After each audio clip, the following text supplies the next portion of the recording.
Four আর stories চ্যানেলে আপনাদের সবাইকে স্বাগতম। ডিয়ার ভিউয়ার্স, আপনাদের বিনোদনের জন্য আমাদের চ্যানেলে থাকছে প্রতি শনিবার হরর স্টোরি। চলুন আর কথা না বাড়িয়ে গল্পে যাওয়া যাক। আজ থেকে প্রায় বহু বছর আগে কাঞ্চনপুর গ্রামে একজন বৃদ্ধা মহিলা বসবাস করতেন। দেখতে রুক্ষ সূক্ষ্ম, রোগা পাতলা, চুলগুলো সাদা। অনেক দিন কেটে গেছে, সে তার মেয়ের বাড়িতে যায়নি। হঠাৎ তার মেয়ের জন্য খারাপ লাগতে শুরু করলো। সে ভাবলো একদিন তার মেয়ের বাড়িতে যাবে। সে একদিন খুব ভোরে ঘুম থেকে উঠলো এবং উঠে পিঠাপুলি বানাতে লাগলো। পিঠা বানাতে বানাতে বেশ বেলা গড়িয়ে গেছে। তখন সে রওনা হলো। পথটি ছিল জঙ্গলের ভেতর দিয়ে। সে হাঁটতে হাঁটতে সেই জঙ্গলের পথে চলে আসলো। এখন আকাশে বেশ কালো মেঘ পড়েছে, সন্ধ্যা হয়ে যাচ্ছে। সে হাঁটতে লাগলো। কিছুটা সময় হাঁটার পরে সে সেই জঙ্গলের আরো ভিতরের পথে চলে গেল।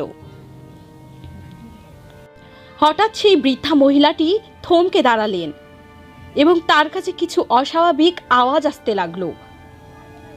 সে কিছু না মনে করে আবার পথ চলতে শুরু করলো।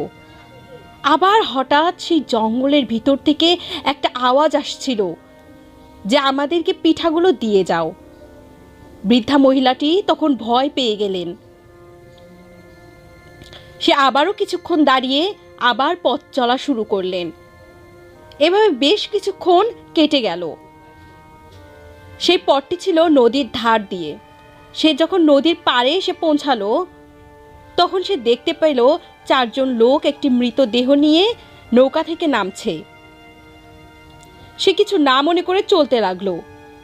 এভাবে আরো কিছুক্ষণ যাওয়ার পরে সে আবার দেখতে পেল সেই চারজন লোক সেখানে দাঁড়িয়ে। সে এই পথটির ব্যাপারে জানতো। লোকে মুখে শোনা যায় যে মাঝে মাঝে নাকি এই পথে এ ধরনের ভয়ানক দুর্ঘটনা ঘটে। সে এটাও জানতো যে সেখানে একজন বৈরাগী বসবাস করতেন এবং সেই বৈরাগীটি মানুষকে বিপদ থেকে উদ্ধার করতেন।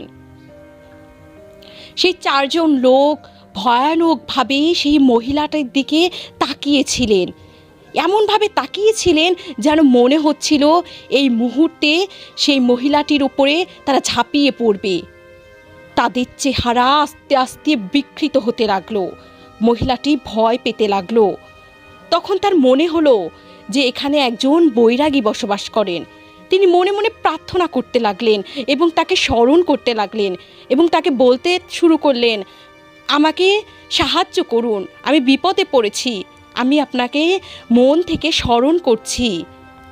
ঠিক সেই মুহূর্তেই জঙ্গল থেকে একজন বড় আকৃতির মানুষ বেরিয়ে আসলো এবং একটা পা ওখানে রাখতেই সেই চারজন লোক ভয়ে ছুটে পালিয়ে গেল এবং সেই বৈরাগীটি বৃদ্ধ মহিলাটিকে বাঁচিয়ে নিলেন এবং সুন্দরভাবে সেই বৃদ্ধা মহিলাটির মেয়ের বাসায় পৌঁছে দিলেন। আমাদের গল্পগুলো ভালো লাগলে আমাদের চ্যানেলটি সাবস্ক্রাইব করে আমাদের পাশে থাকবেন। ধন্যবাদ।